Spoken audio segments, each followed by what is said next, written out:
वालेकुम। I am Chaudhry Shahad. आज हम चैप्टर नंबर 17 हांडा बुक डीसी जनरेटर को आज डिस्कस करेंगे। इसकी हम सबसे पहले जो है वो थ्योरी डिस्कस करेंगे, उसके बाद इसके जो है वो इम्पोर्टेंट एमसीक्यूज़ को देखेंगे वन बाय वन।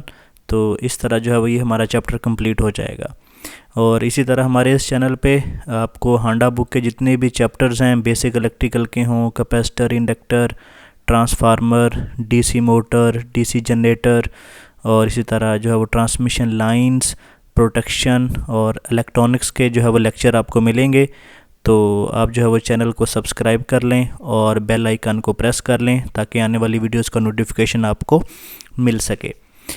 तो जितने भी टेस्ट होते हैं जॉब के हवाले से हों, तो उसके लिए प्रेपरेशन का तमाम मटेरियल जो है वो हमारे चैनल पे मौजूद है।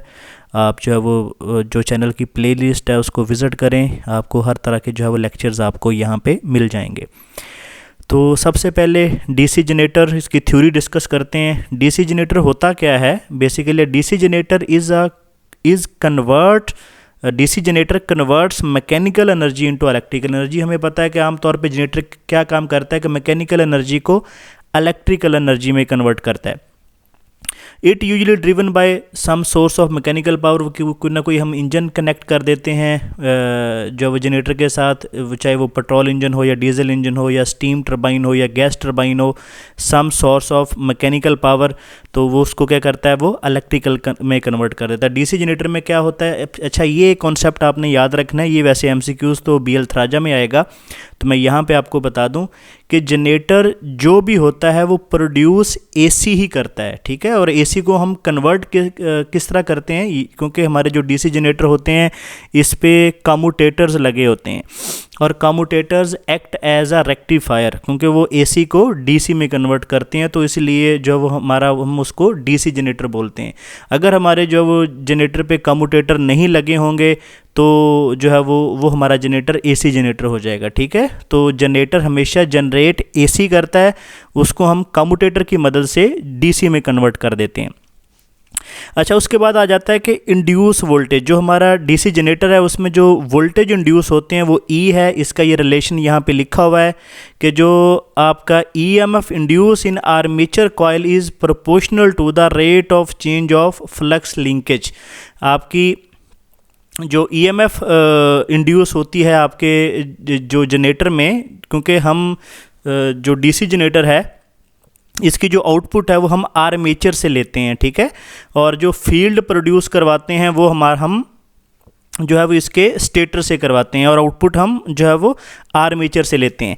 जो इसकी ईएमएफ जनरेटेड है ये 4 पॉइंट आपने फिंगर टिप्स पे कर लेने, क्योंकि ये बार बार इसके एमसीक्यूज़ के हवाले से जो है वो यूज़ होंगे। जो EMF generated in DC generator है वो फ्लक्स डेंसिटी पे डिपेंड करती है, कितना आपका फ्लक्स है। नंबर ऑफ़ कंडक्टर्स पे डिपेंड करती है कि कितने आप जो कॉइल यूज़ कर रहे हैं आर्मेचर में, क्योंकि डीसी जनरेटर में या डीसी मोटर में जो है वो वाइंडिंग आर्मेचर पे भी वाइंडिंग होती है और स्टेटर में भी, फील्ड में भी वाइंडिंग होती है, ठीक है। तो इसमें जो है वो दोनों तरफ वाइंडिंग होती है डीसी जनरेटर में या डीसी मोटर में। आर्मेचर में भी जो रोटेटिंग पार्ट होता है और जो स्टैटिक पार्ट होता है जिसको हम इसमें फील्ड बोलते हैं। इंडक्शन मोटर में हम उसको स्टेटर बोलते हैं, यहाँ पे उसको हम फील्ड बोलते हैं, ठीक है। और उस जो है वो फील्ड पे भी वाइंडिंग होती है। तो नंबर ऑफ़ कंडक्टर्स जो यूज़ होंगे आपके आर्मेचर में उस पर डिपेंड करेगा। स्पीड ऑफ रोटेशन, कितनी स्पीड से आपका जो है वो आर्मेचर रोटेट कर रहा है, उस पर डिपेंड करेगा। और नेचर ऑफ आर्मेचर वाइंडिंग के, आर्मेचर पे जो कंडक्टर होंगे उसकी वाइंडिंग की नेचर क्या है, इस चीज़ पे जो आपकी ईएमएफ जनरेटिंग है वो डिपेंड करेगी। अच्छा, उसके बाद आपके जो डीसी जनरेटर होता है उसके 2 पार्ट होते हैं, एक स्टेटर होता है और एक आपका रूटर होता है। स्टेटर जिसमें फील्ड वाइंडिंग होती है, रूटर जिस पे आपकी रूटर की आर्मेचर वाइंडिंग होती है। ये इंपॉर्टेंट पॉइंट्स थे। उसके बाद जो है वो 2 तरह की वाइंडिंग हमारे रूटर पे होती है। 2 types of winding are commonly used in DC generator. ये रूटर की वाइंडिंग की बात कर रहा है। एक लैप वाइंडिंग होती है। लैप वाइंडिंग में क्या होता है कि जो नंबर ऑफ पोल्स होते हैं वो number of parallel path in the armature के इक्वल होते हैं, कि जितने नंबर ऑफ पोल होंगे इसका मतलब है उसमें जो पैरेलल पाथ होंगे वो भी उतने ही होंगे। और इसकी जो है वो पोल पिच कैसे निकालते हैं, y is equal to Y B मतलब back pitch minus Y F is equal to minus front pitch. उसकी बैक पिच से जो है वो फ्रंट पिच अगर निकाल देंगे तो उसकी जो है वो आपके पास लैप वाइंडिंग में जो है वो पिच निकल आएगी। हाँ, और इसमें एक चीज़ और होती है कि नंबर ऑफ़ जो ब्रशेस होते हैं वो नंबर ऑफ़ पोल्स के इक्वल होते हैं, किसमें, लैप वाइंडिंग की हम बात कर रहे हैं। उसके बाद हम दूसरी वाइंडिंग जो हम करते हैं रूटर के ऊपर वो वेव वाइंडिंग होती है। वेव वाइंडिंग में क्या होता है कि जो नंबर ऑफ़ पैरेलल पाथ है वो एक ही होता है, ठीक है। जैसे ऊपर हमने देखा था जो नंबर ऑफ़ पैरेलल पाथ थे वो नंबर ऑफ़ पोल्स के बराबर थे। अब यहाँ पे नंबर ऑफ़ पोल के बराबर नहीं है, यहाँ पे जो आप इसके नंबर ऑफ़ पैरेलल पाथ होता है वो एक ही होता है, क्योंकि आपकी ये देखिए एक ही वाइंडिंग वेव की सूरत में जा रही होती है। तो इसलिए इसकी जो पिच होती है निकालते हैं वो वाई फ्रंट पे back pitch plus front pitch से जो हम इसकी पिच निकालते हैं। तो ये आपने याद रखना है, ये दो तरह की जो है वाइंडिंग हम यूज़ करते हैं रूटर के ऊपर, लैप वाइंडिंग और वेव वाइंडिंग। अच्छा, उसके बाद टाइप्स ऑफ जनरेटर है विद रिस्पेक्ट टू, ये एक्साइटेशन के लिहाज से इसकी जो है वो जनरेटर की टाइप्स हैं, क्योंकि जनरेटर की हम एक्साइटेशन दो तरह से कर सकते हैं। एक होती है सेपरेटली एक्साइटेड जनरेटर और दूसरे होते हैं सेल्फ एक्साइटेड जनरेटर, या जिनको हम जो सेपरेटली एक्साइटेड जनरेटर है उनको हम शंट जनरेटर भी बोलते हैं। शंट जनरेटर का मतलब क्या होता है कि उसकी जो फील्ड वाइंडिंग होती है उसको हम अलहदा से सोर्स लगाते हैं। सोर्स क्या लगा देते हैं, कोई बैटरी कनेक्ट कर देते हैं या किसी भी तरह का कोई एक जो है वो ब्रिज रेक्टिफायर के थ्रू उसको सप्लाई दे देते हैं, ठीक है। उसको हम क्या बोलेंगे, सेपरेटली एक्साइटेड जनरेटर, कि उसकी जो फील्ड को हम सेपरेटली करंट दे रहे हैं और उसके बाद वो जो है वो magnetic flux magnetic field generate कर रही है, तो उसको हम क्या बोलेंगे, सेपरेटली एक्साइटेड जनरेटर। उसके बाद दूसरे होते हैं self excited generator. Self excited generator कौन से होते हैं, जो डीसी सीरीज जनरेटर होते हैं उनको हम बोलते हैं सेल्फ एक्साइटेड जनरेटर। मतलब क्या होता है कि जैसे मैंने आपको बताया था उसमें जो आर्मेचर और उसकी जो फील्ड वाइंडिंग होती है वो दोनों सीरीज़ में होती है, और जैसे सेपरेटली एक्साइटेड जनरेटर है इसमें जो उसकी आर्मेचर वाइंडिंग और जो शंट वाइंडिंग होती है वो क्या होती है, पैरेलल होती है। तो जैसे ही आपके जो सेल्फ एक्साइटेड जनरेटर है, जैसे ही वो अपनी जनरेशन स्टार्ट करेगा तो वही करंट जो है वो उसकी फील्ड में से फ़्लो करेगा और उसकी फील्ड को भी जो है वो एक्साइट करेगा और आप उसके बाद वो लोड की तरफ फ़्लो कर जाएगा। तो जो है वो सेल्फ एक्साइटेड जनरेटर में क्या होता है कि जितने भी हमारे जो जनरेटर घरों में यूज़ होते हैं, जैसे हम 220 जो है वोल्ट के होते हैं, जो घरों में आमतौर पे हमने 1 kV का 2 kV का रखे होते हैं, वो बेसिकली जो है वो सेल्फ एक्साइटेड जनरेटर होते हैं। उसमें क्या होता है कि उसकी जो फील्ड होती है वो सीरीज़ में होती है, और दूसरा ये कि वो उसमें रेजिडुअल मैग्नेटिज्म होता है। और ये अक्सर आपने देखा होगा कि अगर आपका जो जनरेटर कोई घर में पड़ा है और वो 3 से 4 साल अगर हम उसको नहीं चलाएंगे तो उसकी जो रेजिडुअल मैग्नेटिज्म है वो ख़त्म हो जाएगा। तो अगर हम जनरेटर को चलाएंगे भी तो उसके वोल्टेज ज़ीरो ही रहेंगे। उसकी रीज़न क्या है कि वो सेल्फ एक्साइटेड जनरेटर है और उसकी जो रेजिडुअल मैग्नेटिज्म है वो मतलब है ख़त्म हो गई है, क्योंकि जो सेल्फ एक्साइटेड जनरेटर है ये अपने अंदर थोड़ी जो मैग्नेटिज्म है वो स्टोर करता है, ठीक है, क्योंकि हम इसमें जो फेरो मैग्नेटिक मटेरियल इस्तेमाल करते हैं। जैसे वो स्टार्ट में जनरेट क्या करेगा, जो अपने रेजिडुअल मैग्नेटिज्म से कुछ ना कुछ वोल्टेज जनरेट करेगा और वो जो है वो उन वोल्टेज की वजह से जो है वो उसकी फील्ड में से करंट फ्लो करेगा, जिसकी वजह से उसकी मैग्नेटाइजेशन जो है वो इंक्रीज़ होती जाएगी और इसी तरह उसका फ्लक्स इंक्रीज़ होता जाएगा। और जो सेल्फ एक्साइटेड जनरेटर है वो एट द एंड जो है वो अपने टर्मिनल वोल्टेज पे चला जाएगा। तो ये सेल्फ एक्साइटेड जनरेटर का ऐसे फिनोमेना होता है। ये दो फील्ड के लिहाज से जो है वो जनरेटर जो होते हैं डीसी जनरेटर वो दो तरह के होते हैं, सेपरेटली एक्साइटेड जनरेटर और सेल्फ एक्साइटेड जनरेटर। अच्छा, उसके बाद ये ईएमएफ इक्वेशन है, ये दोबारा आई है। इसमें रिलेशन जैसे हमने पहले देखा था कि जो आपकी ईएमएफ जनरेशन है वो फ्लक्स पर पोल के डायरेक्टली प्रोपोर्शनल है, आर्मेचर की आरपीएम पे स्पीड के डायरेक्टली प्रोपोर्शनल है, टोटल नंबर ऑफ़ कंडक्टर्स पे डायरेक्टली प्रोपोर्शनल है, नंबर ऑफ़ पोल्स के डायरेक्टली प्रोपोर्शनल है। मतलब पाई एन जी और पी नंबर ऑफ़ पोल्स के जो है वो डायरेक्टली प्रोपोर्शनल है। तो ये बेसिकली रिलेशन आपने याद रखना है। उसके बाद लॉसेस ऑफ डीसी जनरेटर है। डीसी जनरेटर में आमतौर पे जो फेमस लॉसेस हैं वो हिस्टैरिसीस लॉस है और एडी करंट लॉस है।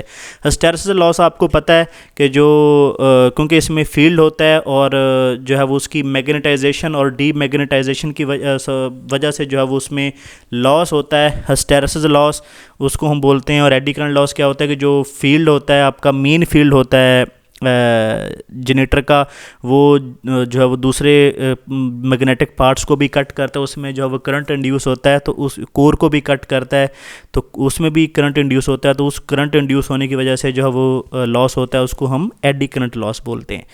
और जो आपका हिस्टैरिसीस लॉस है वो फ्रीक्वेंसी के डायरेक्टली प्रोपोर्शनल है, जो एडी करंट लॉस है वो फ्रीक्वेंसी के स्क्वायर के डायरेक्टली प्रोपोर्शनल है। अच्छा, उसके बाद जो है वो जनरेटर में हमारे लॉसेस होते हैं। आर्मेचर कॉपर लॉस भी होता है, क्योंकि जैसे मैंने आपको बताया था कि जो डीसी जनरेटर होता है इसके आर्मेचर, जिसको हम रूटर बोलते हैं, उसके ऊपर भी वाइंडिंग होती है, और जिसको हम स्टेटर बोलते हैं वहाँ पे फील्ड वाइंडिंग होती है।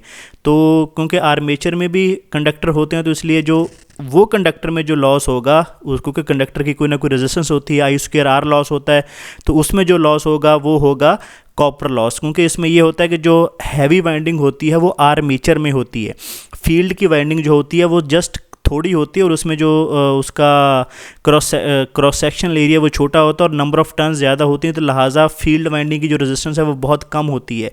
लेकिन जो आपका आर्मेचर की वाइंडिंग है इसमें जो है वो नंबर ऑफ टर्न्स बहुत ज़्यादा होती हैं, तो जिसकी वजह से आपके जो आर्मेचर में जो लॉस होता है वो कॉपर लॉस होता है, उसको हम आर्मेचर कॉपर लॉस बोलते हैं।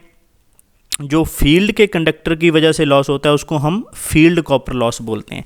उसके बाद दो मैग्नेटिक लॉस होते हैं, हिस्टैरिसीस और एडी करंट लॉस, इसको हम देख चुके हैं। उसके बाद मैकेनिकल लॉस है, मैकेनिकल फ्रिक्शन की वजह से हो गया, या एयर फ्रिक्शन या विंडेज फ्रिक्शन की वजह से हो गया, विंडेज लॉस हो गया।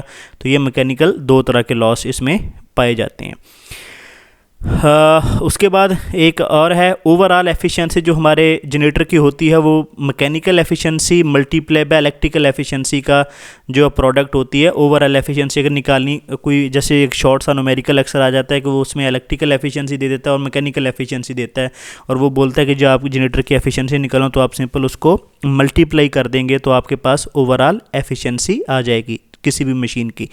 अच्छा, एक आर्मेचर रिएक्शन, ये टॉपिक जो है वो इस बुक में तो इसके एमसीक्यूज़ बहुत कम हैं, लेकिन आपको BL थराजा में जो है वो बहुत सारे एमसीक्यूज़ मिलेंगे। तो मैं इसको, जब हम BL थराजा की डीसी मोटर हम डिस्कस करेंगे तो मैं वहाँ भी इसको एक्सप्लेन करूँगा। तो थोड़ा सा एक यहाँ भी इसको एक्सप्लेन करते हैं कि आर्मेचर रिएक्शन बेसिकली क्या है। जैसे मैं मैंने ये डायग्राम बनाई है, ये इसकी क्या है, बेसिकली मेन फील्ड है, फील्ड वाइंडिंग है जिसको हम स्टेटर बोलते हैं। ये जो फील्ड जनरेट करता है जिसको हम एक्साइट करते हैं, जैसे मैंने बोला था कि आपको सेपरेटली एक्साइटेड जनरेटर है या सेल्फ एक्साइटेड जनरेटर है, तो वो क्या करता है, वो फील्ड जनरेट करता है। ये वाला मेन फील्ड है, ये नॉर्थ पोल है इसका, ये साउथ पोल है। ये जो मैग्नेटिक फील्ड यहाँ से लाइंस निकलती हैं और यहाँ से जो है वो अंदर जाती हैं साउथ में, ठीक है।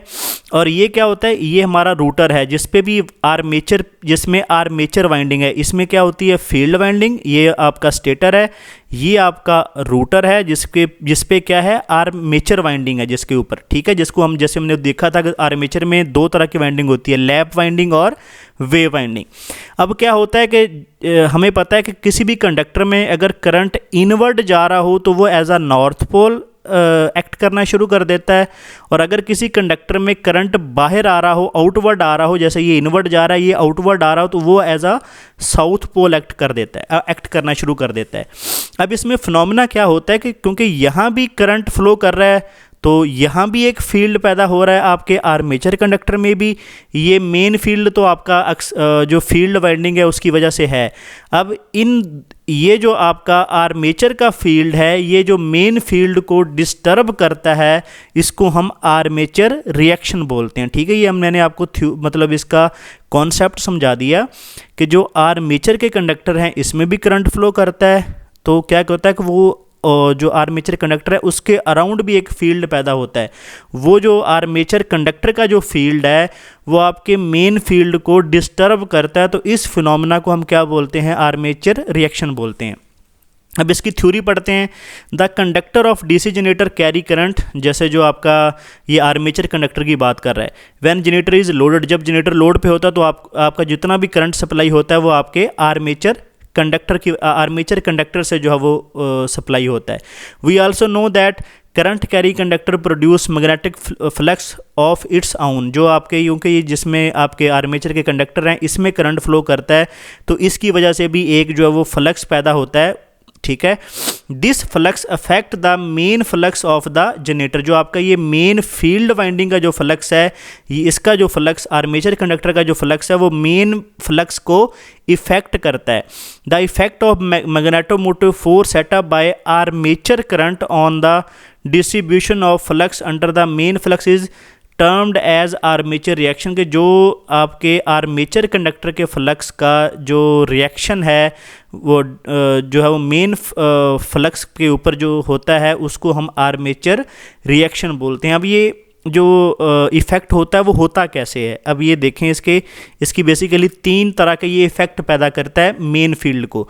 The effect of armature reaction is to strengthen the trailing pole tip from which the armature conductor recede, जो बैक साइड पे होते हैं कंडक्टर, उस पर क्या करता है कि ये जो आपका आर्मेचर का जो फ्लक्स है ना, ये वाला आर्मेचर का जो फ्लक्स है ये भी नॉर्थ से निकलेगा साउथ में जाएगा।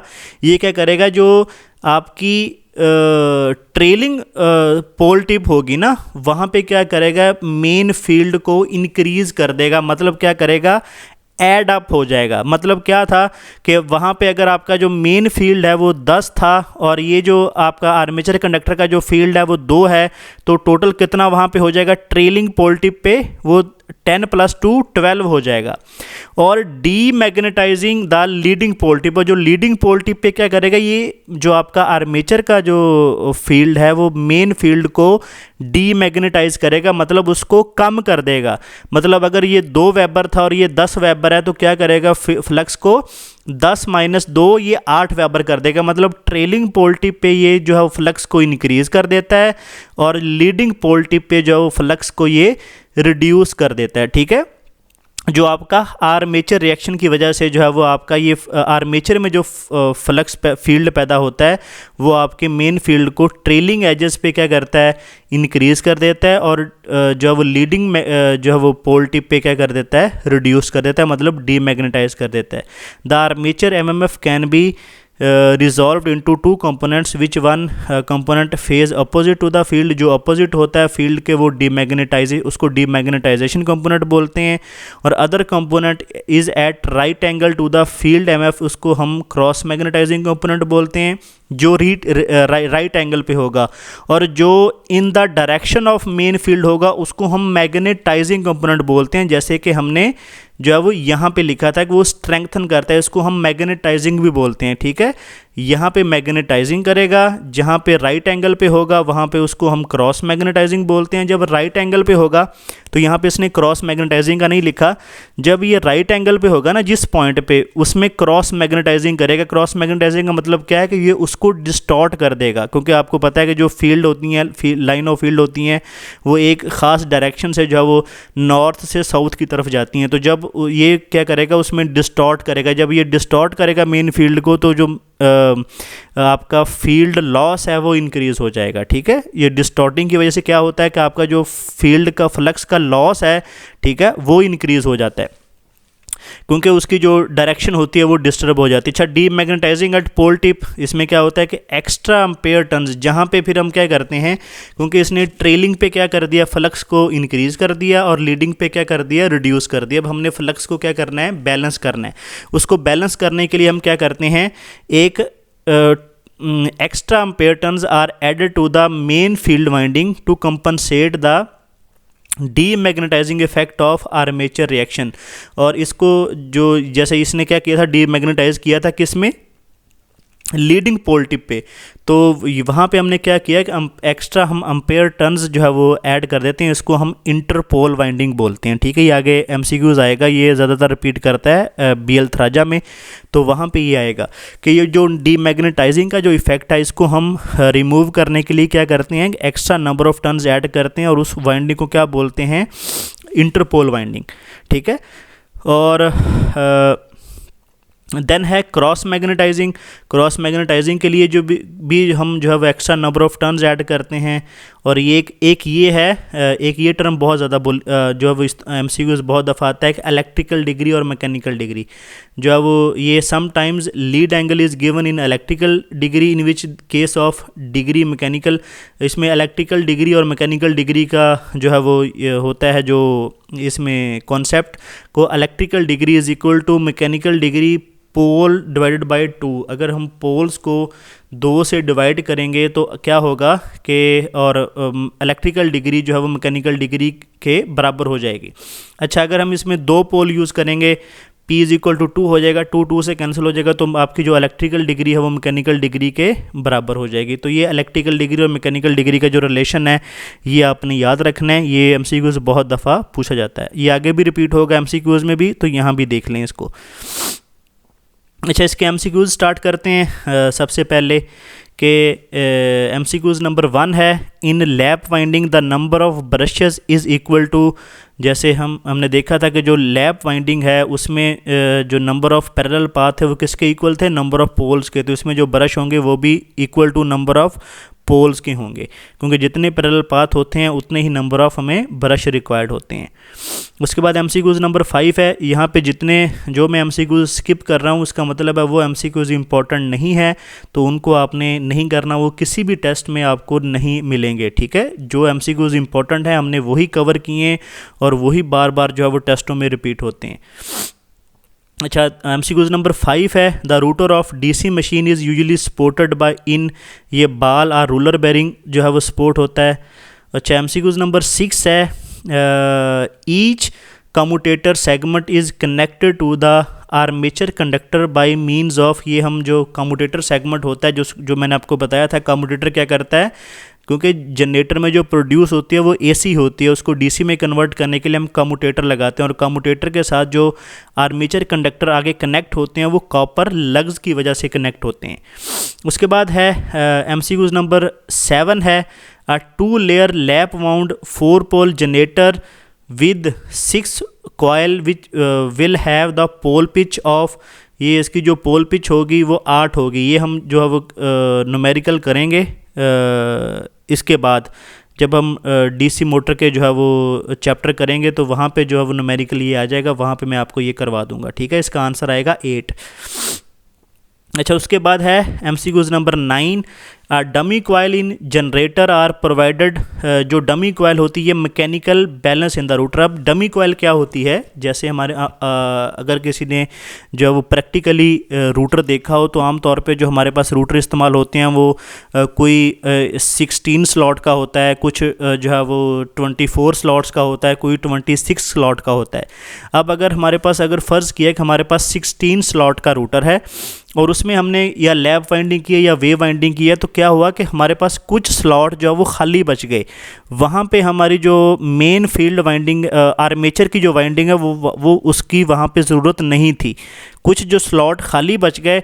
अब क्या होगा कि हम उन खाली स्लॉट्स में भी एक कॉयल डाल देंगे, उतने ही, अच्छा, जितने उसमें हमने जो हमारे जितनी उसमें कंडक्टर हमने मेन अपनी वाइंडिंग में रखे हैं उतनी ही कंडक्टर के नंबर ऑफ कंडक्टर की हम उसमें जो खाली स्लॉट हैं उनमें भी एक कॉयल डाल देंगे, लेकिन उस कॉयल को हम किसी के साथ कनेक्ट नहीं करेंगे, वो सिंपली कॉयल उसी स्लॉट में जो है वो खाली स्लॉट में रहेगी, लेकिन वो इलेक्ट्रिकली किसी के साथ कनेक्ट नहीं होगी। उसका एडवांटेज क्या होता है, वो बेसिकली मैकेनिकल बैलेंस प्रोवाइड करती है रूटर को।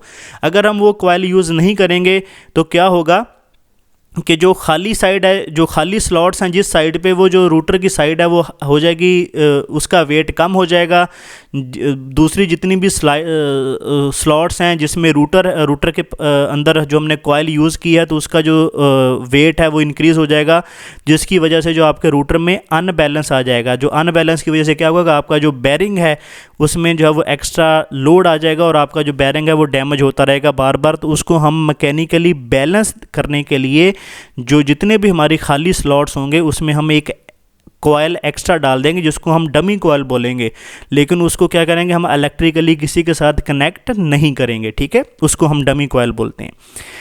MCQs नंबर 10 है, if DC machine is P is the number of poles, N is armature speed in RPM, then the frequency of magnetic reversal will be, तो इसकी frequency PN over 120 होगी, जो हम वो इंडक्शन मोटर में frequency F is equal to 120 F over P वाला formula.